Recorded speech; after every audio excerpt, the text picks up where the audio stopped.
Seandainya kesalahan dan dosamu saking banyaknya sampai menyentuh langit, lalu kemudian engkau datang kepadaku memohon ampun, bertaubat dengan taubat dan nasuha, ghafartu laka, pasti aku akan mengampunimu.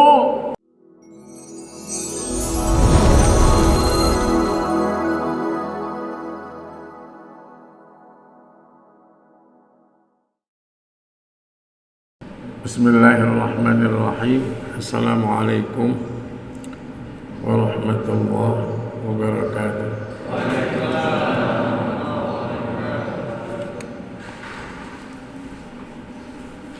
Alhamdulillah, wassalatu wassalamu ala rasulillah wa ala alihi wa ashabihi wa man tabi'ahu wa wala. Asyhadu an la ilaha illallah wahdahu la syarika lah, wa asyhadu anna Muhammadan abduhu wa rasuluh, la nabiyya ba'dah, masya Allah, la quwwata illa billah. Amma ba'du, fa ya ibadallah, usikum wa nafsi bi taqwallah. Faqad faza man ittaqa wa qad khaba man 'asa. Qala Allah ta'ala fil Qur'anil Karim wa huwa asdaqul qailin. A'udzu billahi minasy syaithanir rajim. Bismillahirrahmanirrahim. Ya ayyuhalladzina amanu tubu ila Allahi taubatan nasuha. Asa rabbukum an yukaffira ankum sayyi'atikum wa yudkhilakum jannatin tajri min tahtiha al-anhar. Al-ayah. Wa qala sallallahu alaihi wasallam, wallahi inni la astaghfirullah wa atubu ilayhi fil yawmi akthar min 70 marrah. Sadaqallahul azim wa sadaqa rasuluhul habibul karim, wa nahnu ala dhalika minasy syahidin wasyakirin, walhamdulillahi rabbil alamin. Hadirin shaimin dan shaimat rahimani Allah wa iyyakum ajma'in. Ayat yang dibaca di dalam muqaddimah tadi terdapat dalam surat At-Tahrim ayat 8. Di dalam ayat ini Allah memerintah kepada orang yang beriman untuk bertaubat dengan taubatan nasuha. Rasulullah sallallahu alaihi wasallam sendiri seperti disabdakan dalam hadis yang kita sampaikan tadi dalam redaksi sumpah. Wallahi, kata Rasulullah, demi Allah, inni sesungguhnya aku la astaghfirullah wa atubu ilaih, benar-benar memohon ampun kepada Allah dan bertaubat kepada Allah fil yaumi, dalam satu hari, aktsaru min 70 marrah, lebih dari 70 kali.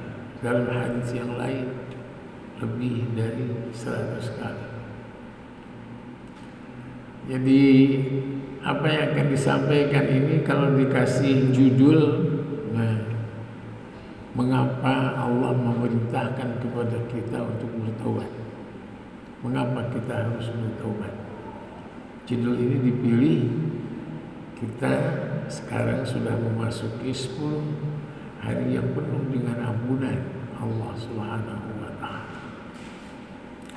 Jadi mengapa kita harus bertaubat? Sedikitnya ada 3 alasan. Pertama, karena Allah Subhanahu wa ta'ala menciptakan kita hidup di dunia ini itu dengan mengemban amanah, memiliki misi, memiliki tugas memiliki tanggung jawab. Dalam pandangan Allah Subhanahu wa taala, manusia di dalam melaksanakan amanahnya, di dalam melaksanakan misi, tugas dan tanggung jawabnya, itu bukan hanya berpotensi untuk melakukan kesalahan, kekeliruan dan pelanggaran, tapi dipastikan akan melakukan kesalahan, akan melakukan pelanggaran, akan melakukan dosa. Subhanallah. Firman Allah surat Al-Ahzab ayat 33, surat 33 ayat 72, ujungnya berbunyi innahu kana zaluman jahula. Sesungguhnya manusia benar-benar zalum, sangat-sangat zalim, jahula dan sangat-sangat bodoh. Itu difirmankan oleh Allah setelah Allah menawarkan amanat kepada langit, kepada bumi, kepada gunung. Inna 'aradna al-amanata 'ala as-samawati wal ardh wal jibal. Langit, bumi, gunung, ketika ditawari amanat oleh Allah Subhanahu wa taala, mereka semua menolak. Wa asfaqna minha. Mengapa? Karena mereka takut tidak bisa melaksanakannya, takut mengkhianati amanat yang dibebankan oleh Allah. Lalu Allah menawarkan kepada manusia, kepada Adam, diterima. Subhanallah. Maka Allah berfirman, innahu kana zaluman jahula. Manusia benar-benar zalim, benar-benar berbuat bodoh. Subhanallah. Lalu apa misinya? InsyaAllah populer lah. Kita ulang seperti yang difirmankan oleh Allah dalam surat Az-Zariyat, surat 51 ayat 56. Wa ma khalaqtul jinna wal insa illa liya'budun. Aku, kata Allah, tidak menciptakan makhluk, baik makhluk yang tidak terlihat seperti jin maupun makhluk yang terlihat seperti manusia. Semuanya aku ciptakan hanyalah untuk beribadah kepada. Apa itu ibadah? Ibadah itu esensinya patuh, taat, tunduk kepada Allah, patuh, taat, tunduk kepada segala aturan dan ketentuan yang diberlakukan oleh Allah Subhanahu wa ta'ala. Subhanallah. Jadi menurut ayat ini, tidak ada satupun makhluk yang tidak beribadah kepada Allah, yang tidak patuh, tidak taat, tidak tunduk kepada aturan dan ketentuan Allah. Semuanya patuh, semuanya taat, semuanya tunduk. Mohon maaf, ini yang ringan. Saya pegang di tangan saya. Saya lempar ke atas. Mengapa dia jatuh? Dia jatuh karena ibadah kepada Allah, karena patuh, taat, tunduk kepada aturan dan ketentuan Allah. Aturan dan ketentuan yang mana? Aturan dan ketentuan yang populer disebut dengan gaya gravitasi bumi. Tanya, siapa yang menciptakan gaya gravitasi bumi? Subhanallah. Hei matahari, terbitlah kamu dari sebelah timur, tenggelamlah kamu di sebelah barat. Sejak itu matahari patuh, taat dan tunduk. Hei ikan, hiduplah kamu di air.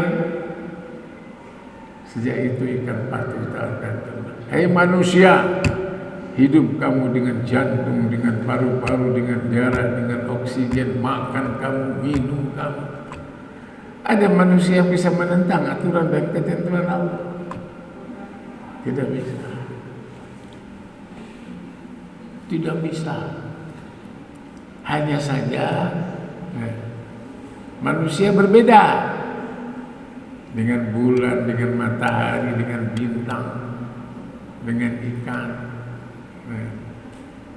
Ikan, binatang itu hanya memiliki roh binatang, roh tumbuh-tumbuhan. Pada diri manusia ada 3 roh. Subhanallah. Roh tumbuh-tumbuhan, roh binatang, dan roh manusia. Roh tumbuh-tumbuhan itu kerjanya makan, tumbuh, dan melakukan sexual instinct. Jadi pengembangbiakan. Pada hewan, roh binatang ini ada. Cuma roh binatang mempunyai kelebihan. Roh binatang punya gerak, punya daya tangkap, kuatul idrak, dapat mengetahui. Makanya binatang bukan hanya tumbuh, bukan hanya berkembang, bukan hanya menjalani sexual instinct, tapi dia banyak gerak. Subhanallah. Tapi geraknya hanya untuk itu, hanya untuk makan, hanya untuk minum, hanya untuk membesarkan badan. Nah, manusia ada roh manusia. Subhanallah, yang fitrahnya adalah patuh taat tunduk kepada aturan dan ketentuan Allah Subhanahu wa taala. Roh tumbuh-tumbuhan, roh binatang habis, tamat bersamaan dengan tamatnya binatang dan tumbuh-tumbuhan itu habis sudah. Tapi kalau manusia ketika badannya mati, rohnya tidak mati. Rohnya melanjutkan kehidupan. Dulu di alam arwah, kemudian pindah ke alam dunia di mana sekarang kita hidup. Nanti akan melanjutkan perjalanan ke alam barzakh ketika mati. Nanti akan melanjutkan perjalanan ke alam mahsyar. Ketika terjadi kebangkitan, terjadi kiamat. Akhirnya nanti, setelah dihisab, setelah diadili, subhanallah, akan diperintahkan untuk menjalani siratal mustaqim. Yang selamat dari siratal mustaqim masuk surga. Yang tidak selamat jatuh ke api neraka. Na'udzubillah. Siapa yang selamat? Yang selamat adalah yang bukan hanya jasmaninya, badannya yang patuh taat tunduk kepada Allah, yang tidak hanya fisiknya tetapi juga rohnya mematuhi syariat dan aturan serta ketentuan Allah. Jadi ibadah manusia berbeda dengan ibadah alam. Kalau ibadah alam, itu ibadahnya ibadah kauniyah. Jadi patuh taat dan tunduknya sesuai dengan kepatuhan dan ketundukan alam semesta ini. Seperti ilustrasi tadi, matahari, ikan.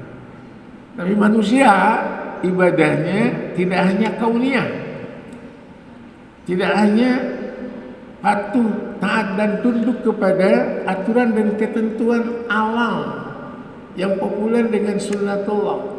Tapi ada ibadah lain. Apa ibadah? Ibadah syar'iyyah. Itu manusia. Subhanallah, dalam pandangan Allah,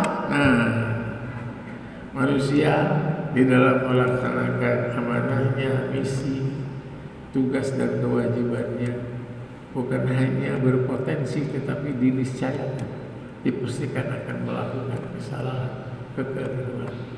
Mengapa?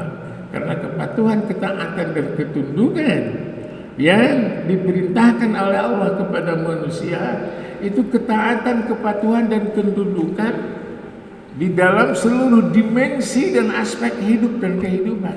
Vertikal, horizontal, mahdhah, ghairu mahdhah.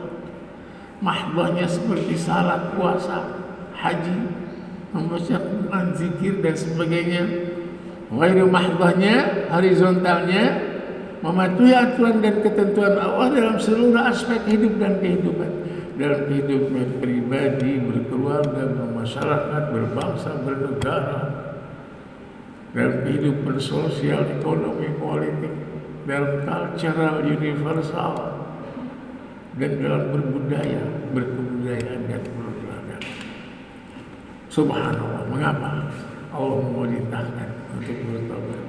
Karena dalam pengetahuan Allah, manusia bukan hanya berpotensi, tapi dipastikan melakukan kesalahan, kekhilafan. Kemudian alasan yang kedua, ini mohon maaf ini, saya banyak makan obat, barangkali bibirnya kok rapat. Ada 13 macam obat, dalam satu hari harus diminum 2 kali. Subhanallah. Mohon maaf.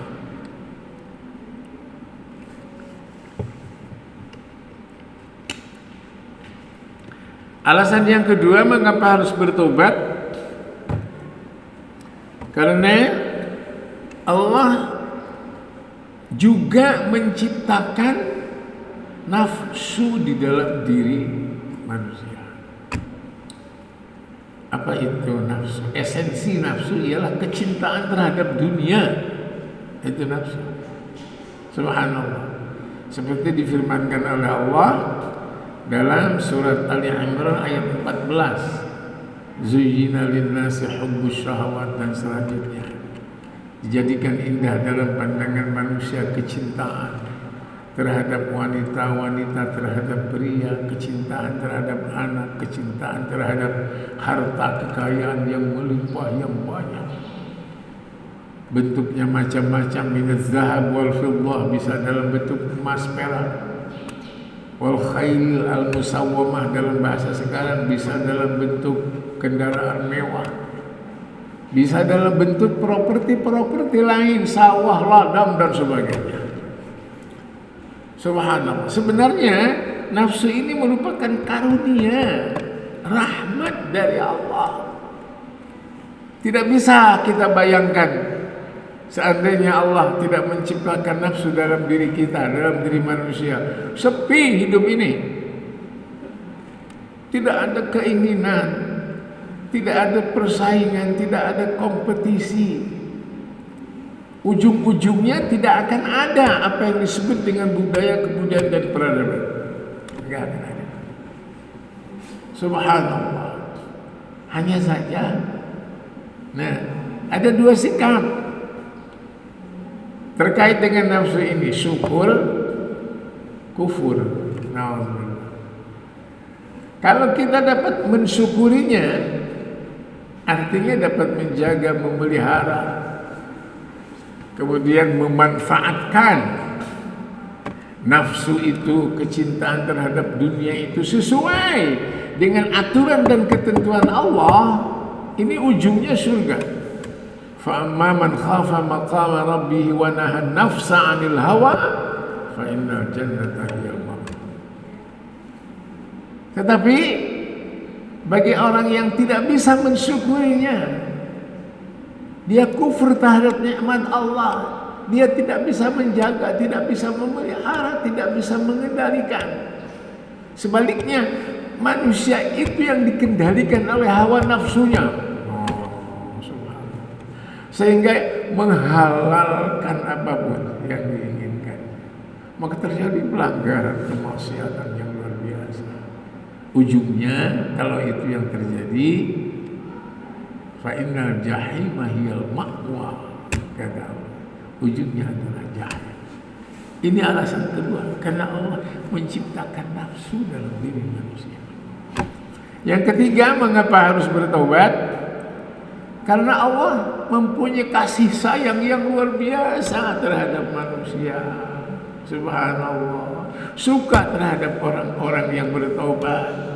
suka terutama kepada orang-orang yang beriman. Allah berfirman di dalam Al-Quran surat Az-Zumar, Qul ya ibadiyalladzina asrafu ala anfusihim la taqnatu min rahmatillah innallaha yaghfiru dzunuba jami'a. Katakan oleh engkau wahai Muhammad, wahai hamba-hambaku yang terlanjur berbuat salah, berbuat dosa, subhanallah, jangan pernah berputus asa dari rahmat, dari mengharapkan ampunan Allah. Sebesar apapun, sebanyak apapun dosa dan kesalahan yang dilakukan, kalau dia datang kepada Allah memohon ampun, diampuni oleh Allah Subhanahu wa taala. Mengapa? Karena tadi itu tidak terlepas dari qadar takdir Allah Subhanahu wa taala. Bahkan di dalam hadis qudsi Allah Subhanahu wa taala berfirman, "Ya ibn Adam, lau balaghat dzunubuka ananas sama." Seandainya kesalahan dan dosamu saking banyaknya sampai menyentuh langit, lalu kemudian engkau datang kepadaku memohon ampun, bertaubat dengan taubat dan nasuha, ghafartu laka, pasti aku akan mengampunimu. Subhanallah. Wala ubali, dan aku tidak peduli dengan banyaknya, dengan besarnya dosa yang kamu lakukan. Yang penting datang kepada aku, mohon ampun, taubatlah dengan taubatan nasuha. Nah, ini saatnya, ini momentumnya. Subhanallah. Mari kita gunakan, manfaatkan Ramadan ini, subhanallah, dengan saksama. Mudah-mudahan Allah Subhanahu wa taala menganugerahkan kepada kita rahmatnya, menganugerahkan kepada kita ampunannya, dan akhirnya bukan hanya memasukkan kita ke dalam surganya, tetapi Allah akan menemui kita dan mengucapkan ucapan selamat kepada kita. Salamun qaulan min rabbir rahim. Mudah-mudahan ada manfaatnya. Ini hari terakhir saya bertemu di bulan Ramadan dengan jamaah Masjid An-Nur. Jadi saya mohon maaf apabila ada salah kata, mungkin agak kelebihan juga ngomongnya, durasinya lebih, mohon maaf. Itu semuanya karena kangen. Dan mudah-mudahan diterima keikhlasannya oleh Allah Subhanahu wa taala. Sekali lagi mohon maaf, mohon doa. Wassalamualaikum warahmatullahi wabarakatuh.